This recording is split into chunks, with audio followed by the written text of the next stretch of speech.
Oi, voltei! Na situação de hoje vamos continuar Zatanna quebrando tudo, edição número 3. E no capítulo de hoje seremos situados sobre lebres, crushes do passado, estranha em conflito e mentirosa também. E mais sobre o papai da Zatanna e o que esse velho tava pretendendo fazer com nossa menina. Mas vamos direto ao vídeo. A história começa com os conjuradores discutindo sobre a possibilidade de acusarem a Zatanna, enquanto a líder entra em um conflito com a estranha justamente por ela não ter trazido nenhuma prova concreta que pudesse levar a Z para julgamento.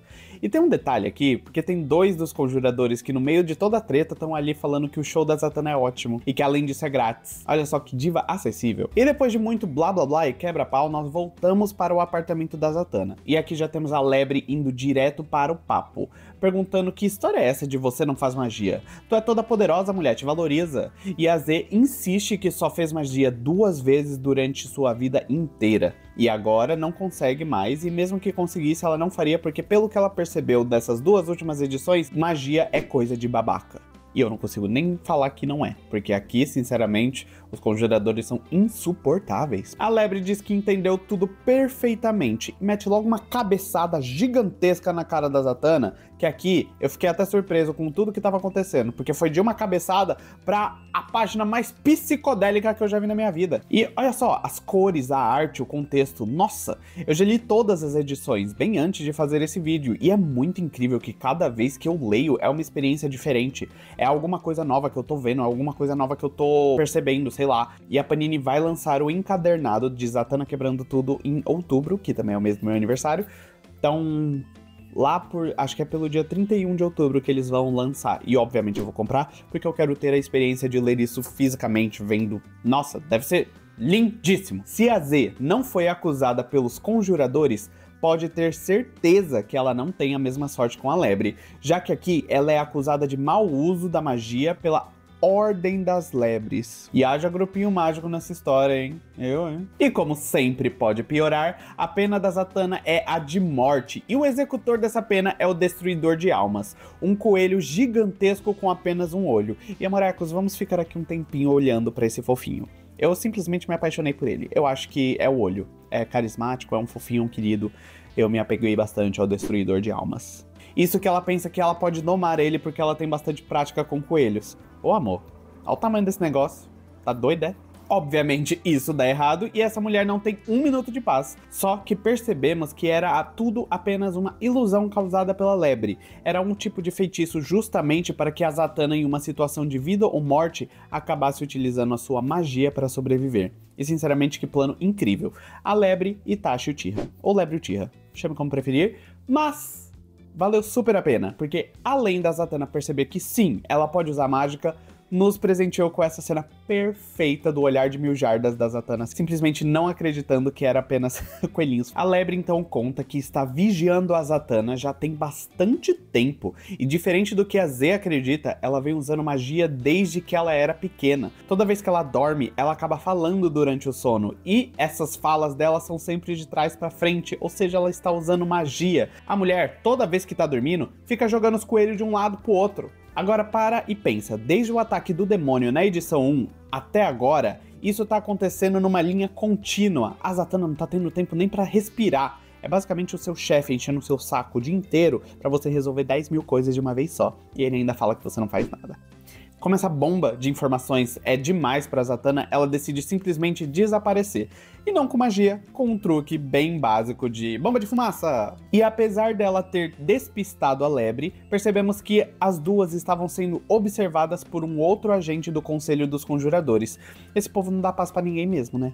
E voltando para Z, vemos que ela está em ligação com alguém misterioso. E ela pede pra se encontrar com ele, pra poder organizar os pensamentos. Ela precisa conversar com alguém que seja do mundo dela, que não seja uma pessoa mágica. Não sabe ela. Não demora muito para que a lebre localize a gata e a siga até o restaurante. E aqui, finalmente, mais explicações sobre o pai da Zatanna. A lebre nos conta que, de fato, Giovanni foi o maior dos conjuradores que já existiu.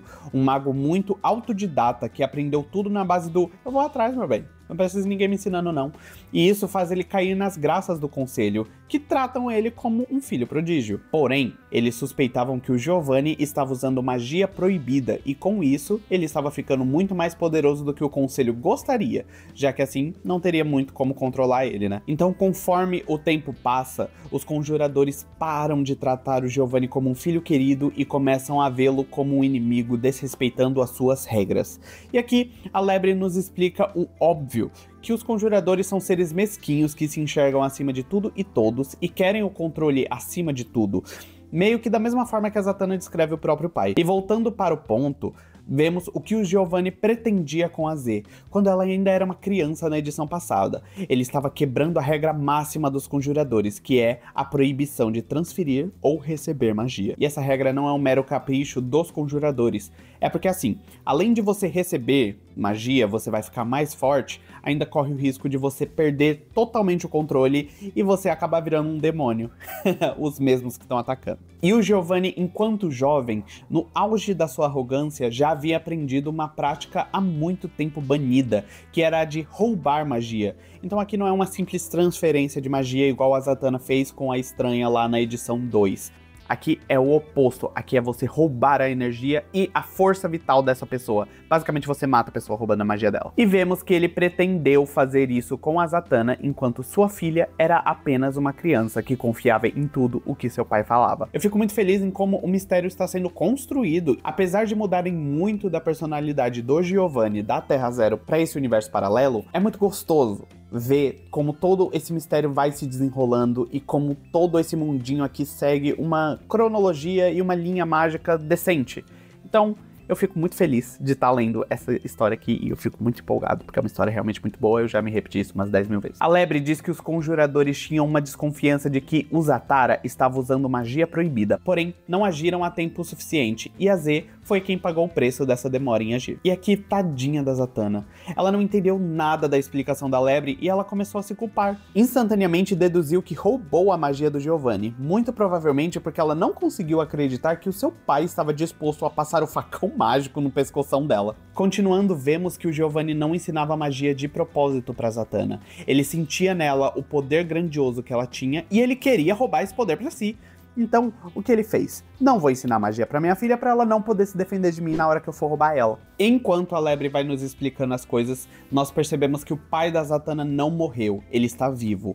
Porém, não como o grande Giovanni Zatara que ele já foi um dia, mas sim como um demônio sedento, querendo o poder da Zatanna independente da forma. Então, os demônios que estão atacando a Zatanna normalmente são mandados pelo seu próprio pai. É realmente um querido. É realmente, assim, paternidade por amor. E no meio das explicações aparece a estranha, entrando no restaurante e simplesmente congelando a Zatanna. E aí aqui é a maior falta de, sei lá, compaixão do mundo, eu não sei o que é isso, porque a estranha mente na cara dura e acusa a Zatanna de roubar magia. Gente, olha a cara dura dessa mulher. Ela recebeu magia da Zatanna na edição passada, só assim ela conseguiu sobreviver, inclusive isso é algo que a Lebre menciona. A Lebre sai em defesa da Zatanna mesmo. A Lebre é jurídico Zatanna Zatara. E ainda assim, a estranha tem coragem de acusar a Zatanna, mesmo depois dela ter ajudado, e acusar baseado em não sei o que, porque ela não tem prova nenhuma de que a Zatanna roubou magia. Como eu falei, a Lebre entra em discussão com a estranha justamente para proteger a Zatanna, e que ela ainda joga na cara que ela não teria derrotado o demônio da Traquina se a Zatanna não tivesse ajudado. Essa discussão inteira é completamente interrompida por John Constantine.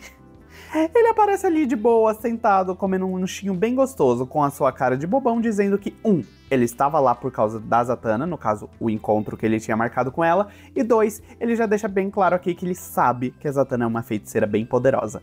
E assim que essa edição acaba. Meu Deus, eu acho que esse foi o capítulo que trouxe mais explicações sobre tudo que a gente precisava, principalmente sobre o Giovanni, sobre as atitudes dele e o que ele pretendia com a minha menina. Gente, protejam a Zatanna. Mas, de toda forma, teremos mais respostas ainda no próximo capítulo, onde teremos mais coisas sobre o Constantine e a Zatanna e o seu relacionamento completamente gostosinho. Adoro o relacionamento dos dois, apesar de ser bem problemático, inclusive. Mas, enfim, essa foi a história de hoje. Muito obrigado por ter me acompanhado até aqui e tchau, tchau. Até depois.